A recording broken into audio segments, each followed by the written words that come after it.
Dobro večer, poštovani gledalci. Večeras je sa nama Greg Delavijem, ambasador Sjedinjenih Američkih Država na Kosovu. Mr. Delavijem, welcome to RTK2. Thank you. It's great to be here. You are U.S. ambassador in Pristina for a year and a half, and you're familiar with the situation in Kosovo. If you could wrap up and give a mark, what is the most positive and what is the most negative thing that happened to Kosovo during that time? Well, let me think about the most positive and negative thing in general, if I could. I'd say the most positive thing that I've experienced in Kosovo during my year and a half or so is the young people of Kosovo, of all the ethnic communities. I am fully confident that Kosovo's future is assured because of the talent and energy of the youth of Kosovo. On the negative side, I have to say political violence is definitely number one. That's not the way to make progress in any country in the world. It's certainly not the way to make progress in Europe. I know that it's set Kosovo back, everybody in Kosovo, a lot, both politically and economically.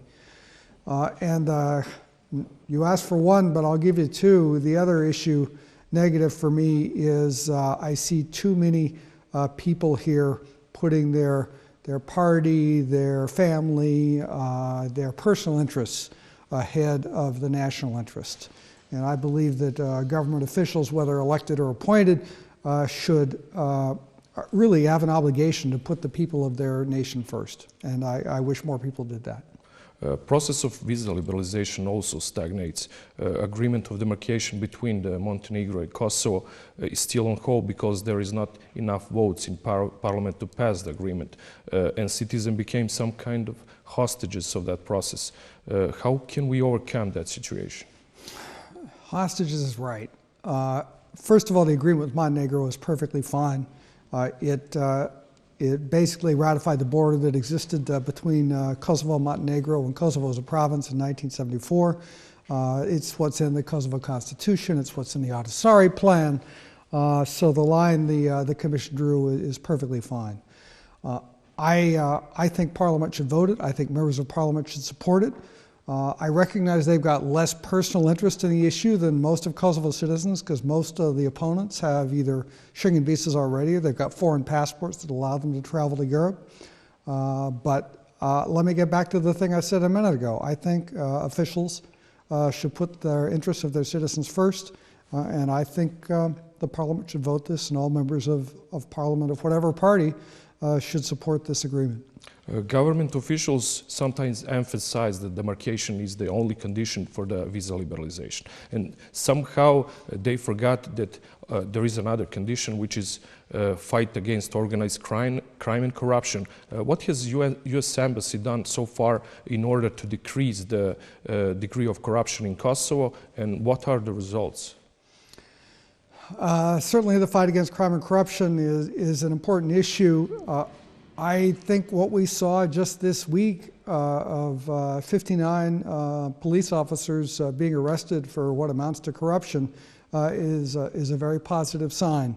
Of course, they're innocent till proven guilty, but it's very hard for any police force to hold its own members accountable, and I'm very impressed with the PIC and the Kosovo police that they were able to build this case and arrest so many potential problem police officers.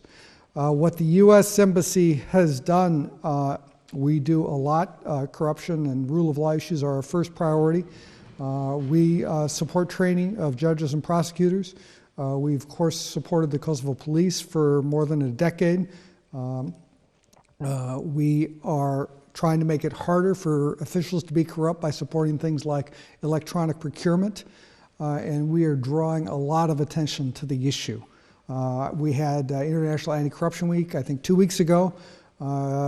Just my team at the embassy participated in 25 different activities during that week. And then non-governmental organizations, civil society, other embassies, other people participated in another couple dozen activities. So we are drawing a lot of attention to the issue. We're doing our best to contribute to making things better. Of course, every country in the world has corruption, including mine. If I had a magic wand to fix it, I would. But realistically, You have to work in a whole bunch of different areas at the same time to tackle the corruption problem, and we're trying to help the citizens of Kosovo do that. It's been a really turbulent political year, if we can say. Opposition on one side strongly is against both agreements and demarcation and association about municipalities with Serb majority. Srpska lista froze their participation in institutions, and there is some kind of turmoil between the two leading parties. Could the early parliamentary election bring something new on Kosovo's political scene?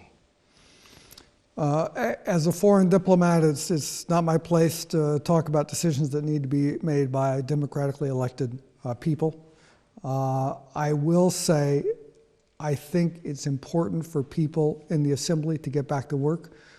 There's been a lot of time wasted on things that are of only peripheral interest to many people in Kosovo. I travel around the country a lot. I talk with mayors, business people, citizens, and the things the parliament seems to have focused on in the last year or so are not at the top of the priority list for many citizens of Kosovo. The main concerns for citizens here are kind of the main concerns of every country in the world: economic issues, unemployment, my children's education. I think there's plenty of work to be done in dealing with those issues, and I hope the Assembly and the other officials of the Kosovo government will start to work on those issues that will make a difference, a real difference in people's lives. What's about the Srpska lista? Serbian officials said that their coalition partners leave them no choice but to freeze their participation in institutions because they are not giving them too much credit. They do not discuss with them regarding the issue that is important for the Serbs. The drop that spilled the cap is the Trepča law. What are your message regarding that issue? I think the future of Kosovo depends on all the communities working together to make progress on behalf of all the citizens. I certainly hope that the Srpska lista and the Kosovo Serb politicians will return to work in the government, will return to work in the assembly. That's the way you can get things done for your community and for all the citizens of Kosovo. You mentioned Trepča. It's a really, really difficult problem. Everyone's got to work hard on that problem. There's a study going on by an international consulting firm that everybody hopes will provide some clarity and some ideas on what's important work to do with Trepča in the future. But if you're not playing in the game, you can't score any goals. And so I think it's very important for Srpska list and the Kosovo Serb politicians to return to work in the government. And I'd certainly call on the Kosovo Albanian politicians and parliamentarians to engage in a constant dialogue. Unfortunately, I see people talking at each other a lot rather than talking with each other. And I think whether you agree or not on an important issue, for a politician, it's very important to talk with each other. And so I would certainly encourage both communities to re-engage in a dialogue, small d dialogue with each other.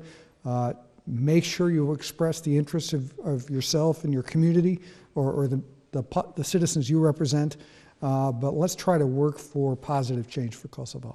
Could this dialogue lead to the establishing of Kosovo armed forces? We heard the parliament members of Srpska lista are determined that they will not vote for constitutional article changes. So could this lead to establishing later on the Kosovo's armed forces? Maybe? Certainly the United States supports the transformation of the Kosovo Security Force to the Kosovo Armed Forces. I gave remarks about this yesterday at the Kosovo Ambassadors Annual Conference. I think it's important that this transformation happen in a way that is constitutional, that involves the interest of all the communities of Kosovo. So this is an issue, another issue where I think improved dialogue is very important between the communities. I certainly think that the Kosovo Armed Forces, once it exists, can be a factor for stability for all the citizens of Kosovo. But it's important that everybody kind of play in that discussion of how we get from today to tomorrow. So-called revitalization of bridge in Ibar in Mitrovica entered, if we can say, unexpected phase. There is some kind of wall there, and Major of North Mitrovica said that are the stairs. So do we need the stairs or walls there in Mitrovica? You know, I think I kind of wish if that people would spend as much energy trying to build bridges with each other and trying to build relationships with each other as some people seem to spend dividing each other. I am convinced that the future of Kosovo depends on everybody working together, integration of all the communities, recognizing that Kosovo is a multi-ethnic society and always will be, where the minority communities feel at home. I don't think the wall made a positive contribution to bringing people together. I think it needs to be dealt with according to Kosovo law. And I hope that all sides that are discussing the issues related to the bridge in Mitrovica will find a way to work together to improve the situation for all members of Mitrovica, all citizens of Mitrovica. Are you satisfied with the implementation of Brussels Agreement? We still have many of them waiting to be implemented. We are really far from implementation of association with Serb majority municipalities. All deadlines for finalizing the statute have passed. So who is responsible for that? Well, let me say that I also think it's important to make progress on the association of Serb majority municipalities. But I would say that a lot has been achieved.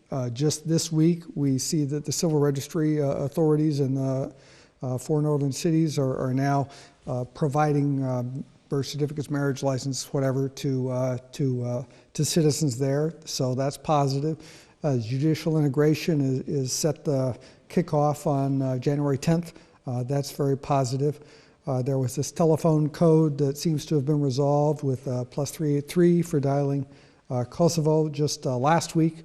And of course, the Kosovo police is now integrated. The people have been moved into the Kosovo police. So, progress is being made. So I don't think it's fair to say there's no progress. Clearly, it could be moving faster. I wish it were. We certainly support the implementation of all of the agreements that were reached on August of 2015. And we think it's perfectly possible for this Association of Serb majority municipalities to be created in a way that's consistent with the Kosovo Constitutional Court's ruling from just about a year ago. And I'd encourage people to get to work on that. In Ministry for Community and Return are not satisfied with number of returnees who came back to Kosovo during this year. The security issues is one of the problems. There is also economic sustainability is also one of the problems. What has to be done in order to achieve better results in process of return? This is one of those multifaceted issues I think you have to deal with in a number of ways. Certainly, I believe, and my government believes, that people should be able to return to the homes that they had, whatever community they're in and whatever community they're going to. I think the government of Kosovo has an important role to play to ensure that the right conditions are in place in the communities people are returning to. I also think the citizens of the communities themselves who are already there need to welcome the returnees. I recognize this is hard in some cases, but I firmly believe that the future of Kosovo is a multi-ethnic society, and it's important for people to be able to go to the places that they feel are their homes. Netherlands ratified agreement of special chambers on Kosovo as a part of the special court that will deal with possible war crimes that committed by members of the former Kosovo Liberation Army. First indictment will be filed in the middle of the next year. What will it mean for Kosovo? Well, we support the special court, as we have for some time. Exactly what it means, we'll just have to wait and see. I think it's an important step on Kosovo's path towards Europe. It's important to resolve the lingering issues from the war period. It is now a legal issue rather than a political issue, I think. And I have met the chief prosecutor, who happens to be an American citizen.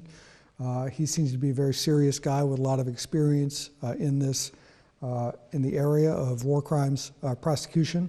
And I'm sure he will be doing his job in a way that's 100% consistent with the law and deals with specific crimes allegedly committed by specific individuals.